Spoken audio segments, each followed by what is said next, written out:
guys, it's Wednesday. We're here to talk to and about Enneagram 1s. I have to admit to you, I had a bit of a bias against 1s when I learned the Enneagram. And that's because I knew some 1s who I identified as such, and they were unhealthy 1s. I didn't like their behaviors very much. And so I said, don't like those people, must not like 1s. This is not a good way to approach the Enneagram or astrology or humanity. It's these generalizations aren't helping anyone, and the Enneagram doesn't exist so that we can put people in boxes and write them off, which is what that very immature behavior was. I have since grown to love 1s, partly because I've identified some very close friends and beautiful people who are 1s on the Enneagram, and I think healthy 1s have so much to offer the world. I pulled 2 cards for you today, 1s. I have, because of the Enneagram, really developed a deep compassion for 1s, because I know you have that brutal inner critic who's always nagging you and wagging a finger and telling you what needs to be done, what wasn't done well, or what wasn't done correctly. You see the gaps in this world and you want to fill them, and that's a lot of pressure to put on yourself. Remembering that you are not God, the be-all, end-all, the solution to everything, I think is helpful. Remembering your humanity and your role in this mystery that we're living together. Suzanne Stabille's prayer, which I think she took from St. Francis of Assisi, what is mine to do? That's a really good one for you 1s. And that brings me to the cards I pulled. So I pulled 2 cards. They're both Pentacles. The suit of Pentacles has to do with work and career and stability and finances and earthly things.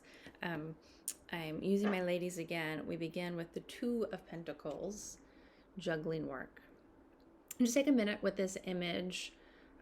See if those ladies have anything to say to you. See if you see anything in their posture or the general tone of the card that speaks to you. When I look at this card, especially for you 1s in the context of an Enneagram 1, there's a lot to do, 1s, and you take that responsibility so seriously. You put a lot on your shoulders. I feel like this card is asking you, this is maybe not the most traditional interpretation, but it's asking you when you can share that load with other people. Like I look at these 2 ladies, and there's something about the 2 of them leaning on each other that is really jumping out to me. There's also something very leisurely about the way they are working or the way they are sitting. I'm not sure what their work is here. But I feel like they are both studious and relaxed at the same time. And I think that's the invitation to you 1s. How can you approach your work with the seriousness so that I know you bring all your endeavors, and still a relaxed quality, still I want to say still allowing it to happen, but how do we allow work to happen? But that's what's coming through. How do you allow your work to happen instead of making your work happen? And how do you find balance in that process of allowing? This really ties in with the second card I pulled, the 7 of Discs or Pentacles. And this deck, they call her Wait for the Moment. And again, just take a minute with this image, see what it says to you, what it evokes for you. I think of this card as one that asks us to consider the long-term vision we have for our work.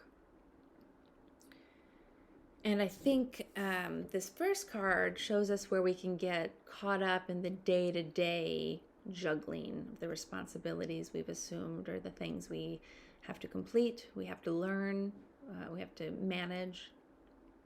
And the second card, I think, is so lovely for you Enneagram 1s, because it's asking you to take a step out of the daily work and busy work and into the big picture.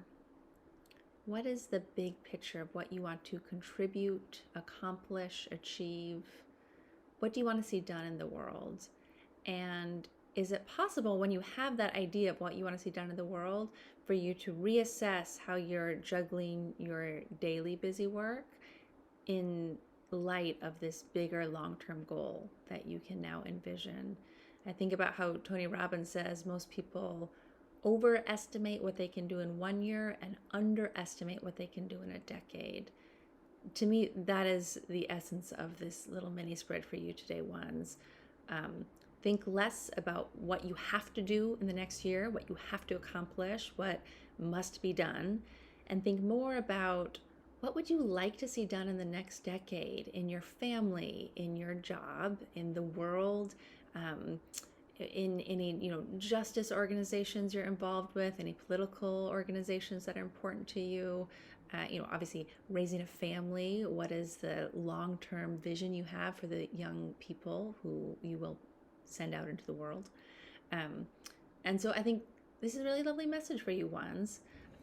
Think about how your daily tasks can reflect this bigger goal that you're going to hold. Have fun with that. Bye, guys.